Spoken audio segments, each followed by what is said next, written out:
الحمد لله وكفى وسلام على عباده الذين اصطفى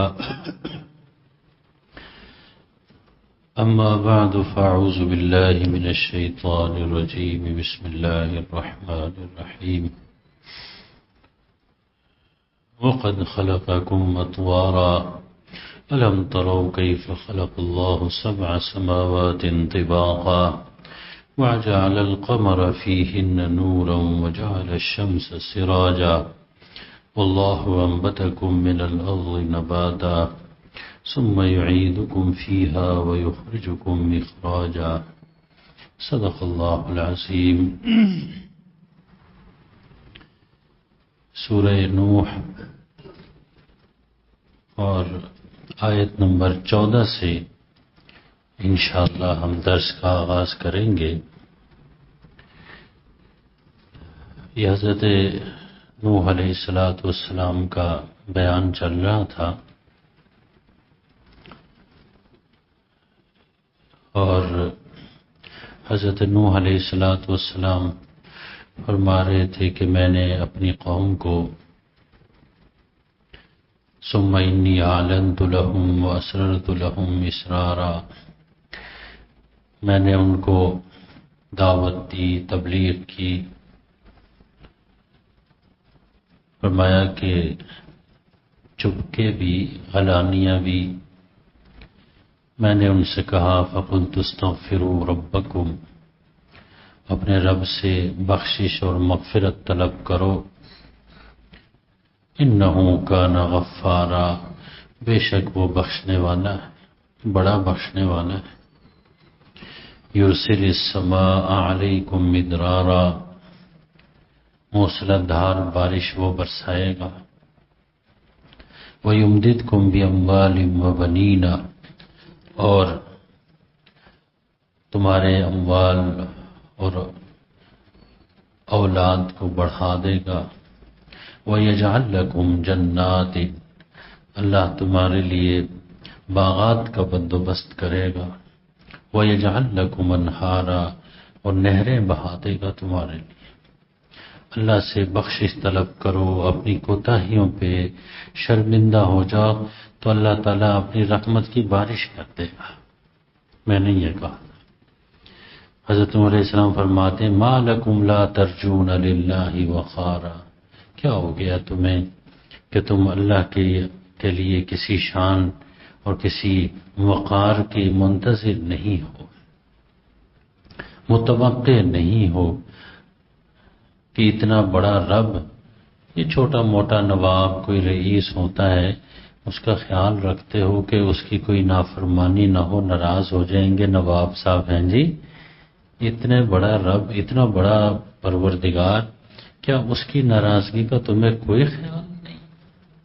اس کی بھی کوئی شان ہے، اس کی کوئی عظمت ہے، اس کے حکم کی خلاف ورزی سے وہ بھی ناراض ہو سکتا ہے، یہ کیوں نہیں سوچتے ہو؟ پھر فرمایا کہ یہ آخری جملہ ان کے بیان کا وَقَدْ خَلَقَكُمْ أَطْوَارًا، اور اس رب نے تمہیں بنایا مختلف مراحل سے گزار کے. اطوار، طور، مرحلہ. اس رب نے تمہیں مختلف مراحل سے گزار کے بنایا. اب دیکھیے کہ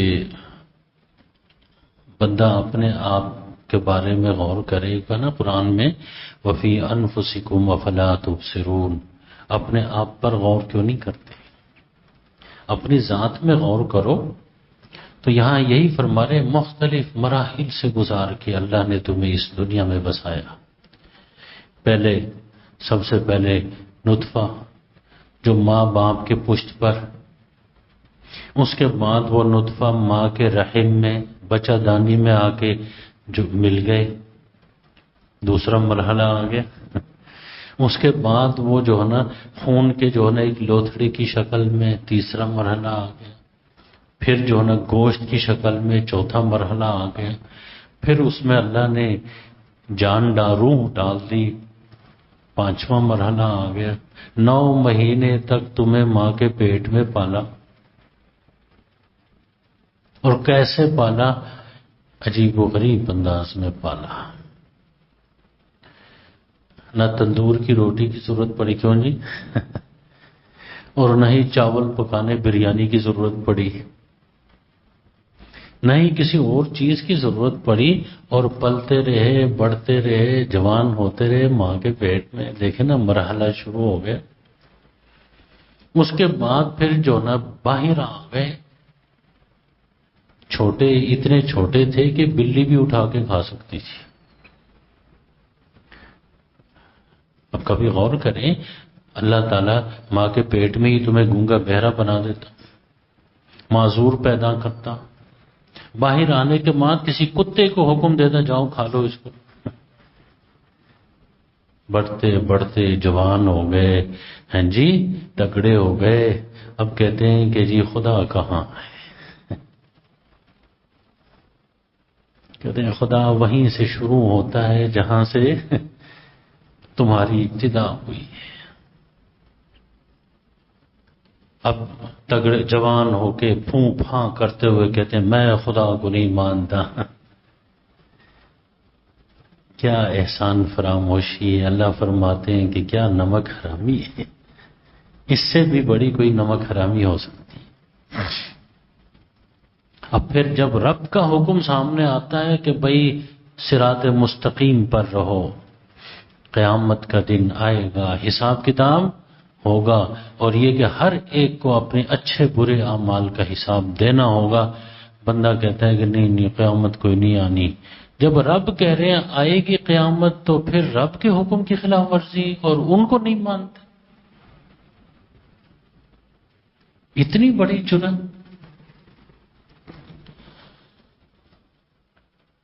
رب کے حکم کو اپنے دماغ سے کہتے ہیں نہیں قیامت کوئی نہیں آنی. اس لیے کہتے ہیں وقد خلقکم اطوارا، اللہ نے تمہیں مختلف مراحل سے گزار کے یہاں تک پہنچا دیا ہے. وہ رب قبر سے تمہیں دوبارہ اٹھا کے زندہ کرے گا، تم اس کو کیوں سمجھتے ہو کہ ایسا نہیں ہو سکتا؟ تمہیں کہاں سے اٹھا کے کہاں پہنچا دیا. وہ تمہیں قبر سے اٹھا کے حشر کے میدان میں بھی پہنچا سکتا ہے. اس کے لیے کوئی مسئلہ نہیں ہے. جیسے قرآن میں ہے کہ بھئی سور پھونکے گا اسرافیل، اس آواز کے پیچھے سارے جائیں گے. کسی جہاز کی ضرورت نہیں پڑے گی، ریل گاڑی کی ضرورت ہے، سواری کی بھی ضرورت نہیں پڑے گی. اس آواز کے پیچھے اپنے حشر کے لیے میدان میں پہنچ جائیں گے سارے قبروں سے نکل کے. اور کبھی جو اللہ نے فرمایا کہ وقد خلقکم اطوارا، مختلف مراحل سے گزار کے تمہیں یہاں تک پہنچایا، جب جوان ہو گئے ہو.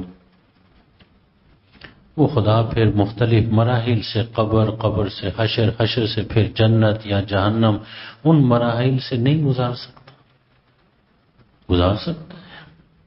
اس لیے کہا وقد خلقکم اطوارا. اب دیکھیے قرآن ایمان بناتا ہے. ایمان توحید، اللہ کی وحدانیت کے اوپر. ایمان کس کے اوپر؟ یاد رکھیے، اللہ کے نبیوں اور رسولوں کی رسالت کے اوپر بنیادی ایمانیات. اور ایمان کس کے اوپر؟ قیامت کے اوپر، اور یہ کہ روز جزا کے اوپر ایمان. اب یہ ساری چیزیں اسی کے ارد گرد گھوم رہی ہیں. دلائل دے رہے ہیں، بتا رہے ہیں کہ بھئی کہاں سے آئے ہو، کیسے دنیا میں آئے ہو، کبھی غور کیا ہی نہیں. جوان ہو گئے، جب بوڑھے ہو جاتے ہو پھر بھی غور نہیں کرتے.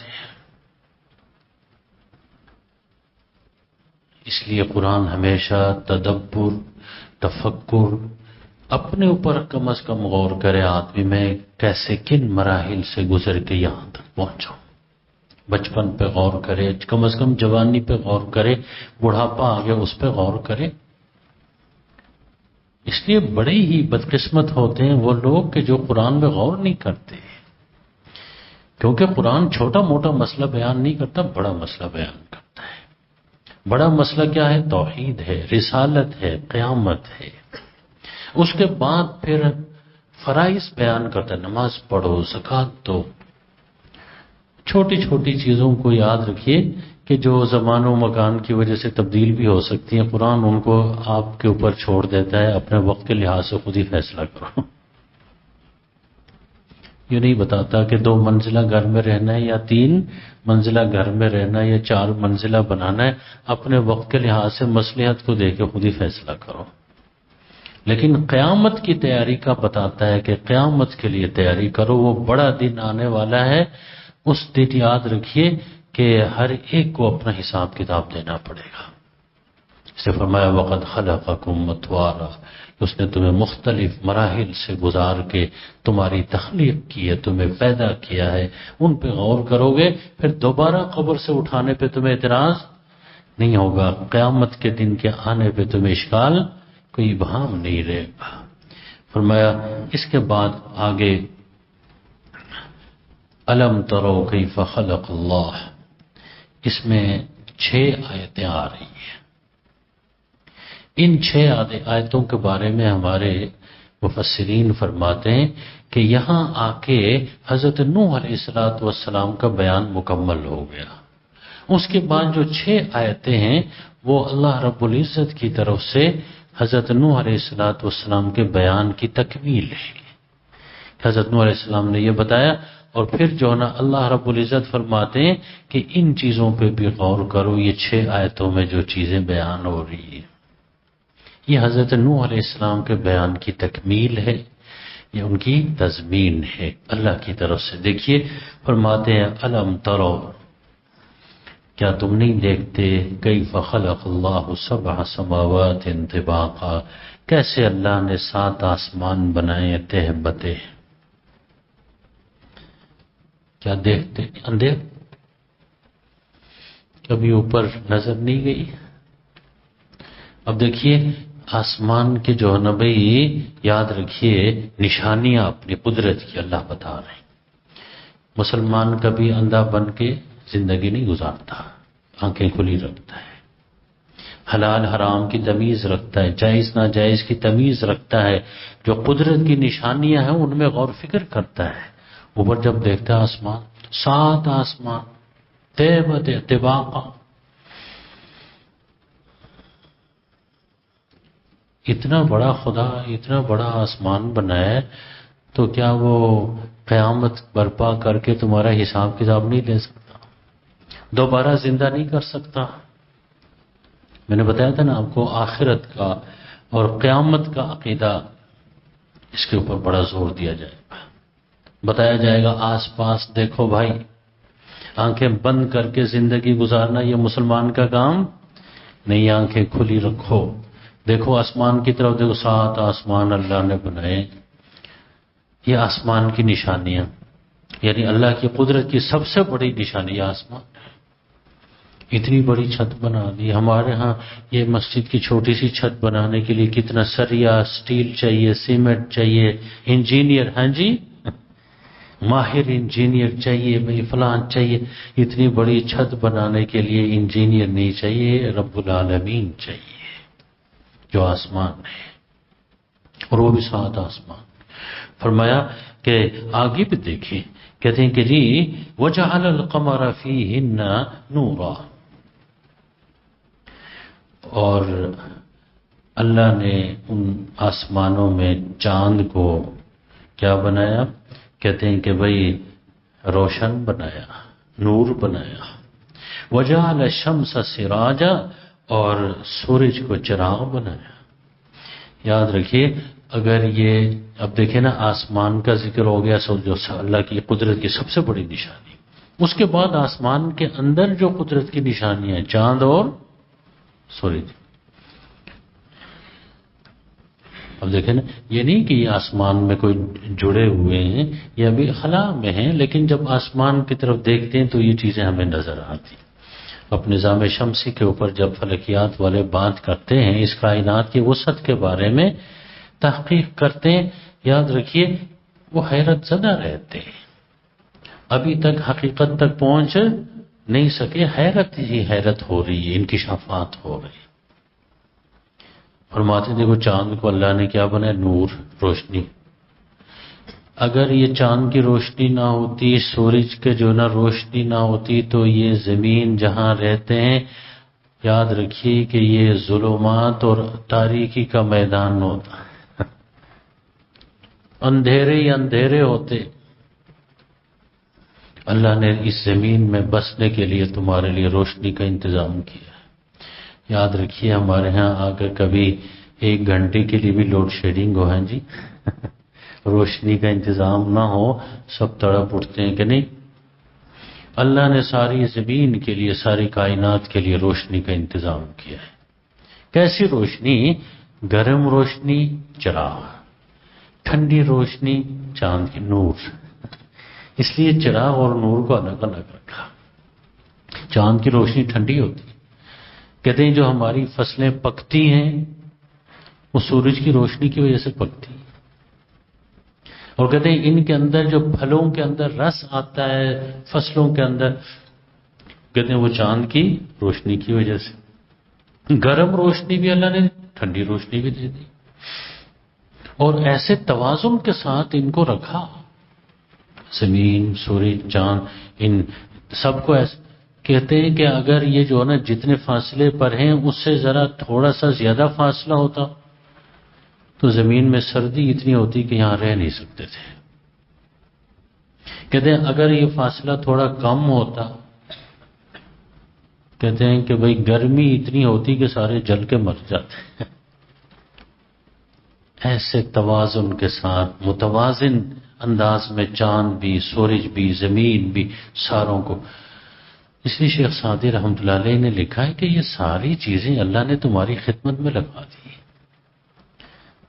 سورج کی روشنی کی وجہ سے فصلیں پکتی ہیں، پھلتی پھولتی ہیں، چاند کی روشنی کی وجہ سے اس میں رس آتا ہے، جوس آتا ہے، اور تمہاری خدمت میں ساری چیزیں۔ اب تو یہ قرآن پاک کی آیتیں اور سمجھ میں آنے لگی ہیں۔ وَسَخَّرَ لَكُمُ الشَّمْسَ وَالْقَمَرَ، صرف پیدا ہی نہیں کیا تمہارے لیے بلکہ تمہارے مسخر بھی کر دیا۔ جب چاہو اس کو جو ہے نا بھائی قابو کر کے اسے فائدہ اٹھاؤ۔ اب کر رہے ہیں نا سولر ہے، سولر انرجی۔ اب جب سے یہ جو ہے نا بھائی وہ شمسی توانائی سولر انرجی آئی ہے تو یہ آیت میری سمجھ میں زیادہ آ گئی ہے۔ وَسَخَّرَ لَكُمُ الشَّمْسَ، اپنے گھر لگائے، بجلی کا بل نہیں آتا، کبھی آتا ہے تو تھوڑا آتا ہے۔ دیکھیے اللہ نے سورج بنایا، حکومت کے شر سے مجھے بچایا۔ جس نے سورج بنایا اور اس نے مجھے حکومت پاکستان کے شر سے بچایا، وہ میرا رب ہے، وہ میرا پروردگار ہے، میں اسی کے سامنے سجدہ ریز ہوں۔ اتنی بڑی مہربانی اس نے کر دی۔ پتہ نہیں کتنے بل آتے ہیں بھائی، گرمی ہے اے سی چلائیں اور مسئلہ، اب وہ پلیٹیں لگا کے نیچے آرام سے ہیں جی۔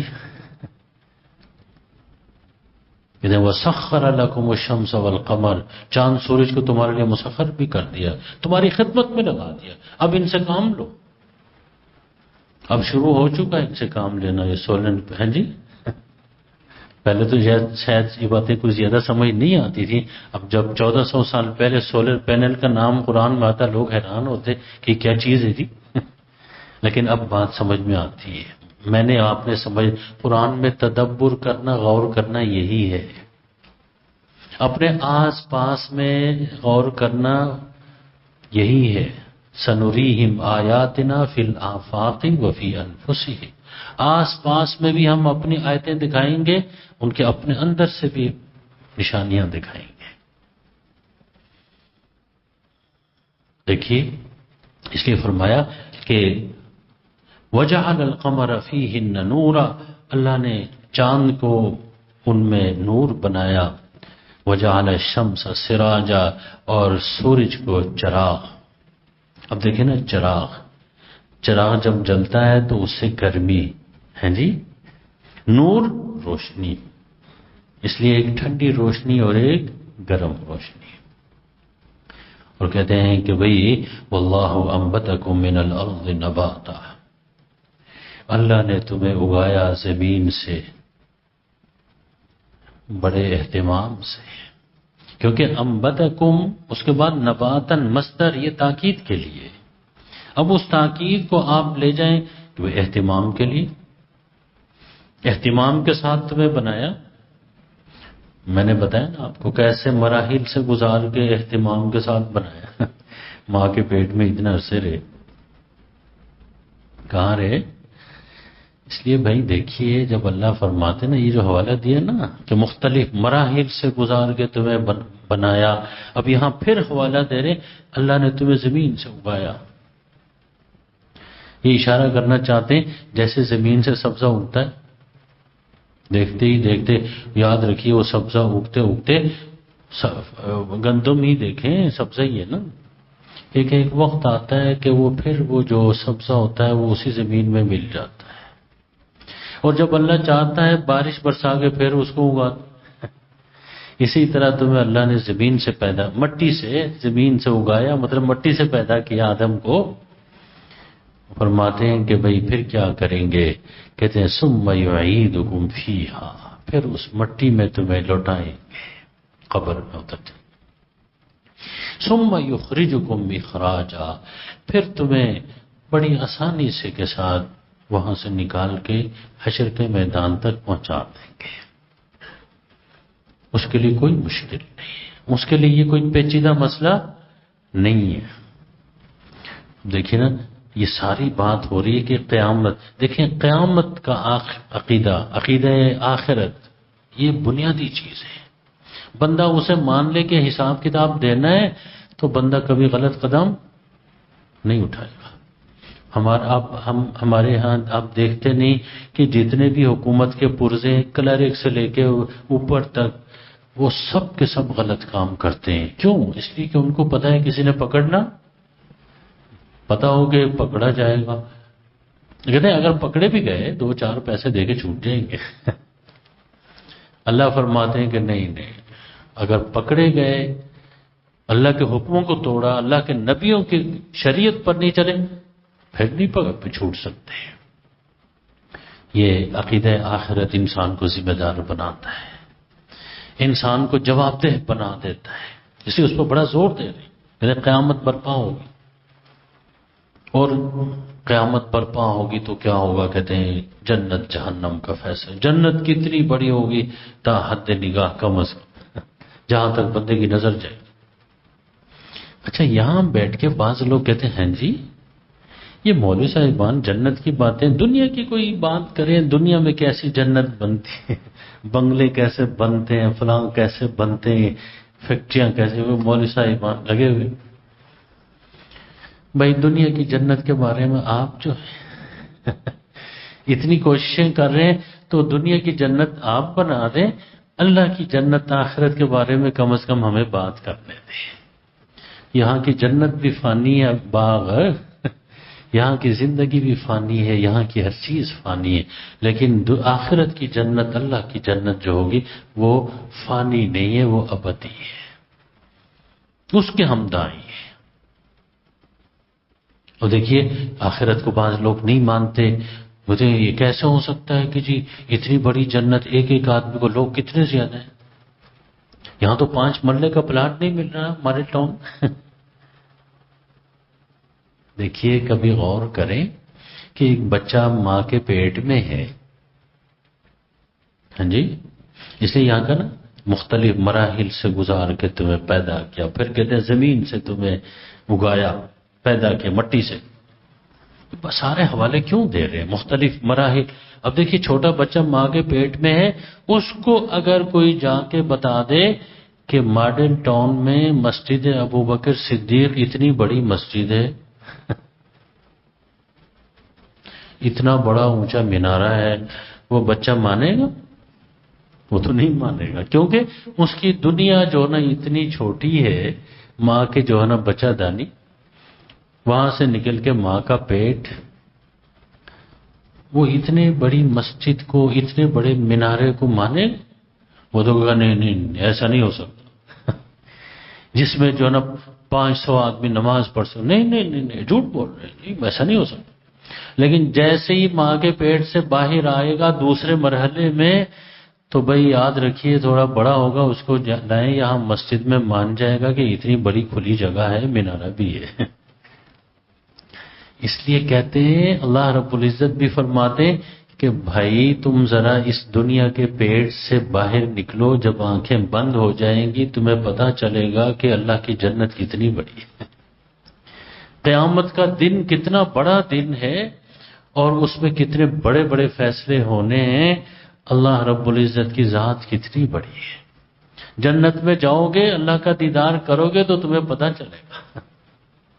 اس لیے ہم دنیا کے اس چھوٹے سے پیٹ میں ہیں جی رہ کے آخرت کے بارے میں، اس لیے ہمیں محمد الرسول اللہ صلی اللہ علیہ وسلم پہ اعتماد کرنا پڑے گا. وہ کہتے ہیں جنت ہے تو ہے، جہنم ہے تو ہے، رب ہے تو ہے. قرآن پر اعتماد کرنا پڑے گا کیونکہ ہماری سمجھ بہت چھوٹی ہے. جیسے وہ پیٹ میں چھوٹے بچے کی سمجھ ہے، ہماری سمجھ بھی اتنی ہی بلکہ اس سے بھی کیا ہے، چھوٹی ہے.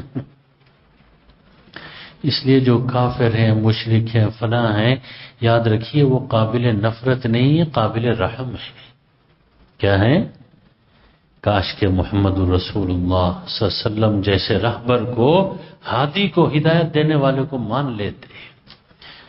کاش کہ قرآن جیسی ہدایت والی کتاب کو مطالعہ کرتے، پڑھتے تو مرنے کے بعد جو مراحل آتے ہیں ان کا پتہ چل جاتا ان بیچاروں کو. وہ قابل رحم لوگ ہیں. اور ہمیں اللہ کا شکر ادا کرنا چاہیے کہ اللہ رب العالمین نے ہمیں حضور پاک صلی اللہ علیہ وسلم کا امتی بنا دیا، ہمیں قرآن ماننے والا بنا دیا، اس کے بعد پھر قرآن پڑھنے والا بنا دیا، اس کے بعد پھر قرآن سمجھنے والا بنا دیا. ہم اس کا شکر ادا کر کے پورا نہیں کر سکتے. کتنے لوگ ہوتے ہیں کہ قرآن یاد پڑھنا نہیں آتا، انگریزی پڑھیں گے، شیکسپیئر کو پڑھیں گے لیکن قرآن نہیں پڑھ سکتے. توفیق نہیں ہے. بہت سارے ایسے لوگ ہوتے ہیں، کتنے لوگ ہوں گے ماڈل ٹاؤن میں اللہ نے 2-4 کا انتخاب کیا کہ قرآن کا ترجمہ سن لیں، قرآن کی تفسیر سن لیں، قرآن پہ غور و فکر کر لیں. ہزاروں لوگ. ہم اس کا شکر ادا کر کے پورا نہیں کر سکتے. جس نے ہمیں قرآن تک پہنچایا، جس نے محمد الرسول اللہ صلی اللہ علیہ وسلم پر ایمان لانے، قرآن پر ایمان لانے، حضور کے امتی بنا، اللہ نے مہربانی کر دی ہمارے پر. گھر سے مسلمان پیدا ہوئے، اس گھر کی یاد رکھیے ہم حق ادا نہیں کر سکتے جس ایمان والے گھر میں ہم پیدا ہوئے. جن مسلمان ماں باپ کے گھر میں ہم پیدا ہوئے، ان ماں باپ کا حق ادا، ان کا شکریہ ادا نہیں کر سکتے. کیا پتا ہم بھی اگر کسی خدا نخواستہ کسی مشرک، کسی کافر کے گھر میں پیدا ہوتے، کیا ہم اتنی محنت کر کے جو نا تحقیق، تفتیش، ریسرچ کر کے کوئی مسلمان ہوتے؟ پہلی مہربانی تو اللہ نے کر دی ہے. دوسری کوشش ہمیں کرنی ہے کہ اللہ نے جہاں ہمیں راستہ دکھایا چلیں ہم خود اس پر، دوسروں کو بھی لے کے چلیں. اگر اللہ، اس لیے تبلیغ کیا چیز ہے کہ اللہ کی جس رحمت کی چاشنی آپ نے حاصل کی ہے وہ دوسروں کو بھی چکھا دیں. حضور کے امتی بننے کی دعوت دوسروں کو بھی دے دیں، قرآن پڑھنے کی دعوت دوسروں کو بھی دے دیں. اتنی قیمتی چیز اللہ نے مجھے اور آپ کو دے دی ہے، قرآن ترجمہ پڑھنے کی، بیٹھ کر سننے کی. دوسروں کو بھی کہتے ہیں. ہمارے پاس کوئی اچھا وہ ہوتا ہے نا، کھانے کا ڈبہ ہوتا ہے کہ جی فلاں ہوٹل میں اچھا کھانا ملتا ہے، تو ہم سارے دوستوں کو کہتے ہیں فلاں جگہ کھانا اچھا ملتا ہے، دیسی گھی میں پکا ہوا ہے جی. دوسروں کو بھی دعوت دے دیں. کم از کم جو کھانے کی ہم دعوت دیتے ہیں اتنی دعوت اور تبلیغ قرآن کی دے دیں. اتنی تبلیغ تو آپ جو ہے نا وہ نماز کی دے دیں، اتنی تبلیغ ہم نیکیوں کی دے دیں، اتنی دعوت، اتنی تبلیغ تو ہم کریں. جن جن کے ساتھ محبت ہوتی ہے، ہمیں کوئی خالص دودھ کہاں سے ملتا ہے، دوستوں کو، سب کو، رشتہ داروں کو بتا دیں فلاں جگہ سے ملتا ہے. خالص دین کہاں ملتا ہے؟ قرآن میں ملتا ہے، محمد رسول اللہ صلی اللہ علیہ وسلم کی احادیث میں ملتا ہے، سنت میں ملتا ہے. تمام دوستوں کو اس کی دعوت دیں. جنت کا راستہ کون دکھاتا؟ قرآن دکھاتا ہے.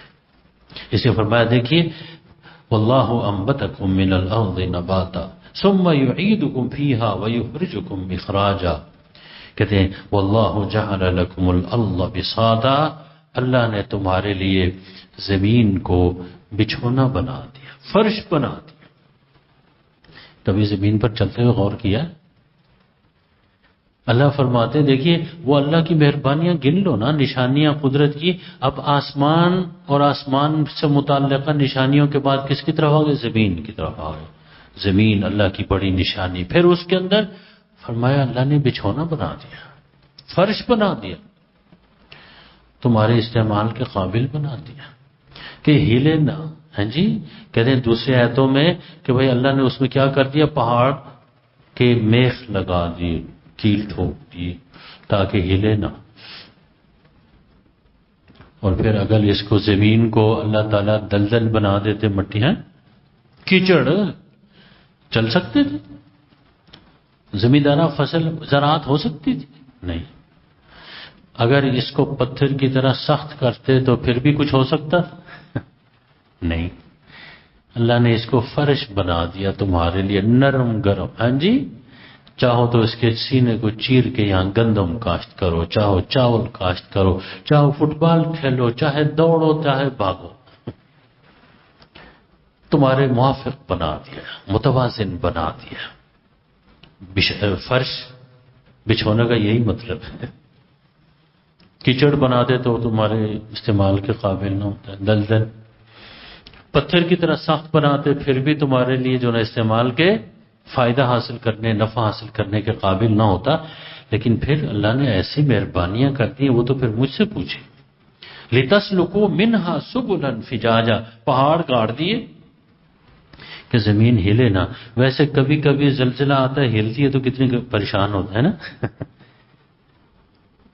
فرمایا کہ لِتَسْلُكُوا، کہ چلو اس میں سُبُلًا فِجَاجًا، فجاج فج کہتے ہیں کھلے راستے کو.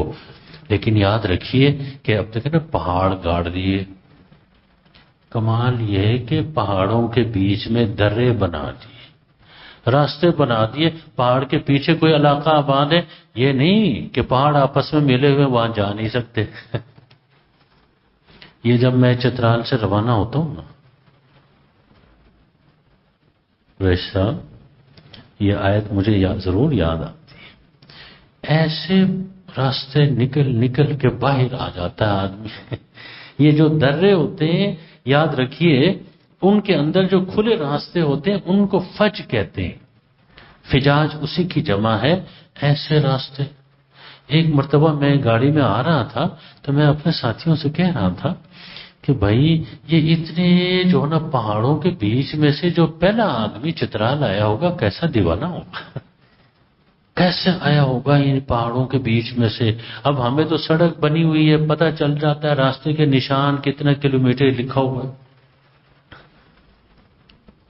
کہتے ہیں بھئی اللہ نے صرف نہیں کہ زمین بنائی، زمین کو ہلنے سے بچانے کے لیے پہاڑ گاڑ دیے. اور یہ نہ ہو کہ پہاڑ جو ہے نا بھئی آپس میں رابطے نہ ہو سکے، ہاں جی، کمیونیکیشن نہ ہو سکے، راستے بنا دیے بیچ میں. اب تو اور مزید انسان کو اللہ نے ذہن اور اس کو صلاحیت، اس کو علم دے دیا کہ اگر کہیں جو ہے نا بھائی راستے تو بنے ہوئے، اگر دور دراز کے ہیں تو سرنگ نکال کے ٹنل بنا کے قریب کر دیے. لِتَسْلُكُوا مِنْهَا، فرمایا تاکہ تم چلو ان پہاڑوں کے، اس زمین کے جو ہے نا کھلے اور کشادہ راستوں میں بھائی، اور ایک دوسرے کے ساتھ جو ہے نا تم رابطے کرو اور ملو آپس میں. یہ سب اس خدا نے بنایا ہے، اس رب نے بنایا ہے. ان راستوں پر چل کے تم جو ہے نا بھئی یاد رکھیے، لاہور آتے ہو پہاڑوں کے بیچ میں سے نکل کے تو ایک وقت آئے گا کہ بھئی قبر سے حشر، وہاں سے نکل کے پھر جنت پہنچ جاؤ گے. اللہ ہر جگہ راستے بنا دیتا ہے. بھئی یاد رکھیے ایک درے سے دوسرے درے میں جانے کے لیے اللہ نے راستہ بنایا ہوا ہے، تو ایک جہان سے دوسرے جہان آخرت میں جانے کے لیے بھی اس نے راستہ بنایا ہوا ہے. اللہ تعالی ہمیں صحیح سمجھ عطا فرمائے، اپنی آخرت کی فکر کی، قیامت کی جواب دہی کے لیے تیاری کی. اللہ ہمیں توفیق عطا فرمائے. دعا فرمائیں. الحمدللہ رب العالمین، الصلاة والسلام على خير خلقه محمد وآله وأصحابه وأزواجه وأهل بيته أجمعين. الہ العالمین، اس قرآن پر ایمان لانے کی ہمیں توفیق عطا فرما. یا اللہ اس قرآن کو پڑھنے، سمجھنے یا اللہ اس کی تبلیغ اور اشاعت کرنے، یا اللہ اس کو اپنے پورے ملک میں اس کے نظام کو نافذ کرنے کی توفیق عطا فرما۔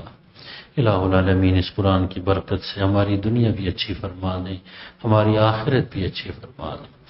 جو مشکلات ہیں، پریشانیاں ہیں، بیماریاں ہیں، جو درس کے ساتھی ہیں یا ان کے رشتہ دار ہیں، یا اللہ ہم سب کی جسمانی، روحانی، ذہنی، نفسیاتی بیماریاں دور فرما دے۔ یا اللہ صحت، عافیت، تندرستی والی زندگی عطا فرما۔ یا اللہ قرآن والی زندگی عطا فرما، اسلام والی، ایمان والی زندگی عطا فرما۔ یا اللہ ہم سب کو یا اللہ دین والی زندگی عطا فرما۔ ہمارے بہت اچھے بزرگ تھے، بہت ہو چکے، مولانا عبدالرؤوف صاحب، ان کی اہلیہ کا انتقال ہوا ہے، اللہ تعالیٰ ان کی مغفرت فرمائے۔ ان کی قیامت اور آخرت کی منزلیں شروع ہو چکی ہیں، یا اللہ ان کی مدد فرما، کامیابی عطا فرما۔ یا اللہ جب ہماری باری آئے، یا اللہ ہمیں بھی کامیابی عطا فرما، تیاری کی توفیق عطا فرما۔ ربنا آتنا فی الدنیا حسنہ وفی الآخرۃ حسنہ وقنا عذاب النار۔ وصلی اللہ تعالی علی خیر خلقہ محمد وآلہ واصحابہ اجمعین برحمتک یا ارحم الراحمین۔ جزاکم اللہ۔